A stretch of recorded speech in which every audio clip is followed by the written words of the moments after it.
আগামী মাসে বিশ্বকাপ বাছাই পর্বের দুটি ম্যাচের জন্য ২৬ সদস্যের দল ঘোষণা করেছেন ব্রাজিলের নতুন কোচ কার্লো আনচেলত্তি। দলে জায়গা পাননি চোট থেকে এখনও পুরোপুরি সেরে না ওঠা ব্রাজিলিয়ান তারকা নেইমার। সোমবার ব্রাজিল পৌঁছে দল ঘোষণা করেন আনচেলত্তি। আলোচিত ঘটনা নেইমারের ফেরা।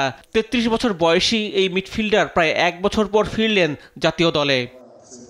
আর্জেন্টিনার বিপক্ষে সবশেষ খেলা দল থেকে অনেকগুলো পরিবর্তন এনেছেন ব্রাজিলের নতুন কোচ আনচেলত্তি। কলম্বিয়া ম্যাচে মাথায় চোট পাওয়ার পর লিভারপুলে ফিরে যাওয়া অভিজ্ঞ গোলরক্ষক এলিসনের ফেরাটা ছিল অনুমিতই। তার সঙ্গে ফিরেছেন উগো সোসো। আর্জেন্টিনার বিপক্ষে ম্যাচের আগে ডাক পাওয়া পিএসজি ডিফেন্ডার বেলার্দো টিকে গেছেন দলে। ক্লাবের হয়ে ভালো পারফরমেন্সের পুরস্কার হিসেবে দলে ফিরেছেন আলেক্সান্দ্রো পিবেইরো ও কার্লো আগুস্তো। সঙ্গে জায়গা পেয়েছেন আন্দ্রেস পেরেইরা। রিয়াল বেটিসে গিয়ে যেন নিজেকে নতুন করে ফিরে পেয়েছেন অ্যান্তনি। ম্যানচেস্টার ইউনাইটেড থেকে ধারে স্প্যানিশ ক্লাবটিতে গিয়ে নিজেকে মেলে ধরে ফিরেছেন জাতীয় দলে। গ্যাব্রিয়েল মার্টিনেল্লি, ম্যাথেউস কুইয়া ও রিচার্লিসনও ফিরেছেন দলে। বাদ পড়েছেন জোয়াও পেদ্রো, সাভিনিও।